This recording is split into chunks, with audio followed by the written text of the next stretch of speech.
Hello everyone, I had been practicing for months. Every evening after my shift at the diner, I pull the tables to the side of our tiny living room, plug in the old Bluetooth speaker I bought secondhand, and rehearse the same routine over and over until my legs ached. This recital wasn't just some school performance, it was the audition for a full scholarship at a performing arts college 2 states away. If I nailed it, I could finally leave this house, and maybe never come back. But in my family, wanting something for myself was an open invitation for cruelty. I woke up that morning early, the air already heavy with the smell of burnt toast and cigarette smoke. My mother was at the kitchen table, scrolling on her phone, her nails tapping against the chipped ceramic mug. She didn't look up. My dad was sitting opposite her, watching some loud sports recap on TV, a beer already in his hand despite it being 8 a.m.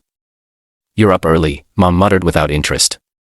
"Please subscribe to our channel, and tell us in comments from where you are watching this video." "I have to be," I said, trying to keep my voice neutral.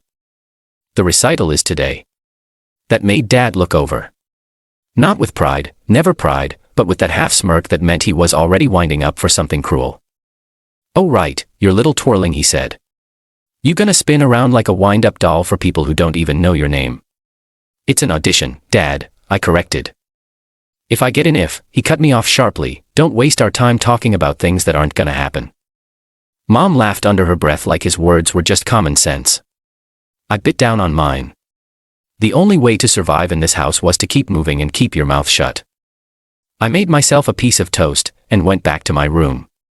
The dress was hanging on my closet door, midnight blue, knee-length with soft chiffon that moved like water when I turned. I'd bought it months ago with tips, hiding the purchase from them until now. I slipped it on, careful not to snag the fabric, and tied my hair into a sleek bun. For a moment in the mirror, I almost looked like someone who belonged on stage. I should have known better than to walk out into the living room like that. Dad's eyes landed on me first. He set his beer on the arm of the couch, tilted his head, and let out a low whistle, not the good kind. "Well, look at you," he said slowly, trying to dress like you're someone important. "It's for the recital," I said, adjusting my bun. "We're supposed to be there early, for warm-up." "You mean you're going to go and embarrass yourself in front of strangers," he said, leaning forward. "But, hey, at least your legs work. For now." I didn't understand what he meant until I tried to walk past him toward the door. It happened so fast. One moment I was moving, the next his boot came out and swept both my legs from under me. My knee hit the floor with a sharp crack, pain shooting straight up my thigh. I gasped, grabbing the edge of the couch to keep from falling flat. Dad leaned back, grinning like a schoolyard bully. "Now they match your life," he said, broken. Mom didn't even ask if I was okay. She sipped her coffee and said, "Well, maybe you can limp through your little show. They might give you pity points." The room tilted around me. The sting of humiliation burned hotter than the pain in my knee. They didn't care that this was my one chance. They didn't care that every practice, every late-night routine, every dream I dared to hold was for this day. I got up slowly, ignoring the throbbing pain, and walked to the door without another word. But inside, I was shaking, not from hurt, but from something darker, sharper. I knew right then, whatever happened next, I was done letting them decide how my story ended. The walk to the community center felt longer than usual, my right knee screaming with every step. By the time I got there, I could already see the other dancers warming up inside through the glass doors, their parents sitting in neat rows along the wall, chatting softly, holding flowers and cameras. I limped through the entrance, clutching my small dance bag. The receptionist gave me a concerned look. "Are you all right?" she asked. "Just tripped," I lied. "I'm fine." I wasn't fine. My leg felt like it was swelling under the skin, each stretch making me grit my teeth. But I knew if I told the organizers what really happened, they'd pull me from the performance. I couldn't let that happen. Not after everything. Backstage was a blur of bodies, sequins flashing, music playing from someone's phone, the faint smell of hairspray in the air. My friend Lila came over, her eyes widening as she saw me adjusting my knee wrap. "Whoa, what happened?" she whispered. "Home," I said. That was all she needed to hear. Her expression softened into something between pity and quiet rage, but she didn't press. The minutes ticked down. One dancer after another went on stage, graceful under the bright lights. Applause filled the hall between each performance, the kind that was polite but encouraging. My slot was last to the closer. When the stagehand called my name, I stepped out into the light. The audience looked bigger than I remembered from rehearsals, faces blending together into a blur, but I spotted them instantly. My parents. Back row. Not clapping. Not smiling. Dad with his arms folded like he was watching a boring movie, Mom texting, not even glancing at me. The music began. I forced my body into motion, each turn sending a sharp pulse through my injured knee. I pushed harder, ignoring the throbbing, ignoring them. The audience wasn't here to see my pain. They were here to see beauty, precision, art, and I was determined to give them that, even if it cost me.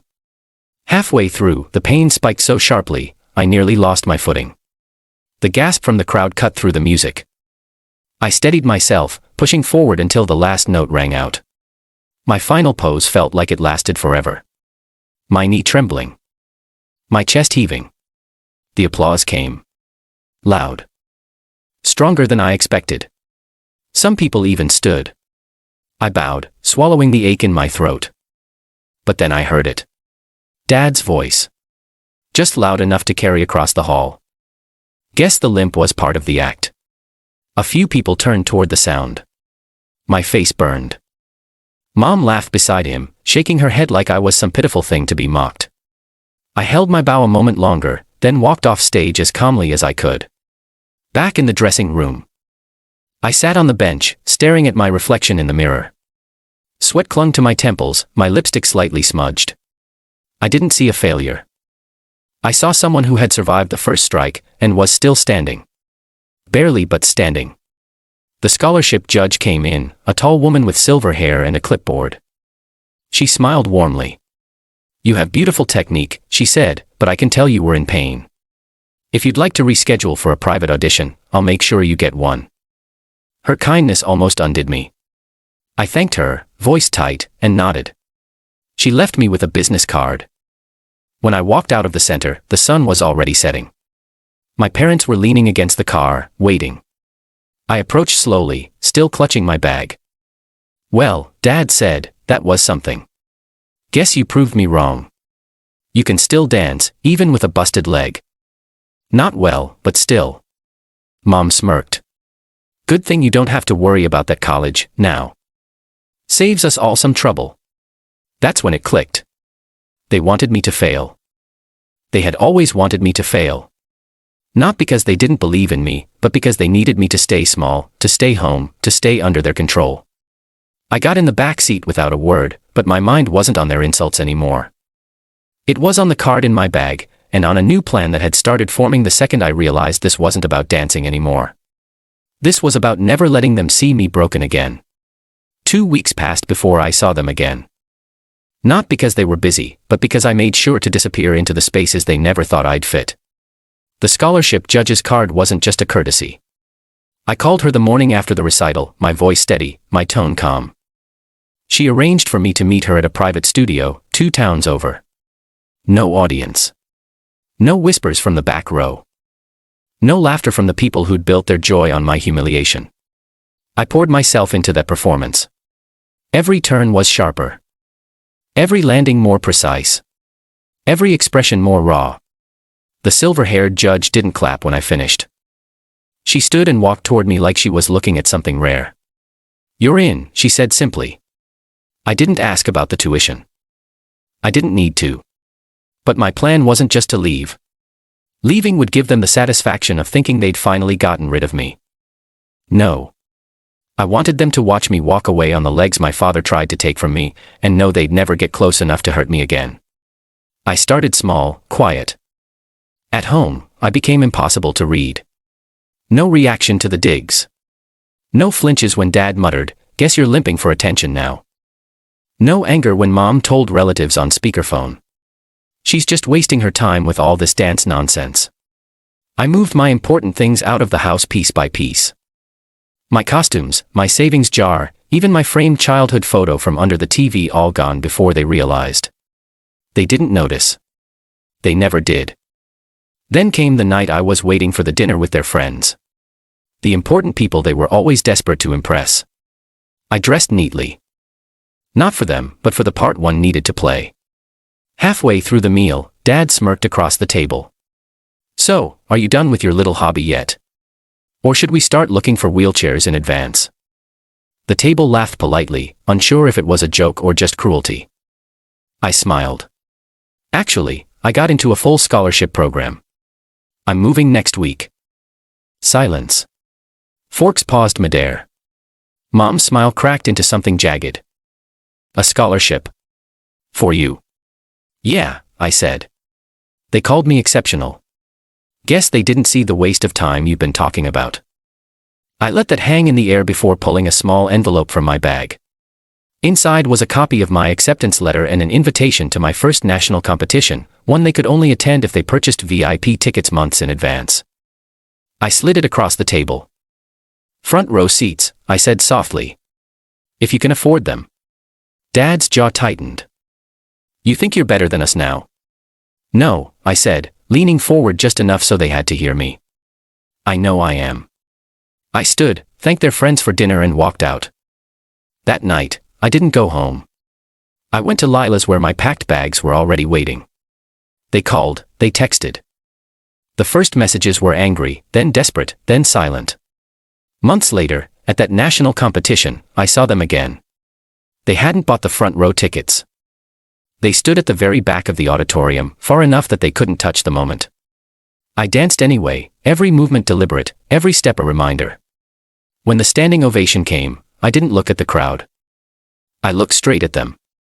Their faces were pale, their mouths tight, and for the first time in my life, they looked small. I bowed, rose, and turned my back on them the way they had done to me so many times. And I kept walking, my legs carrying me farther than they ever thought they could. Please subscribe to our channel and tell us in comments from where are you watching this video.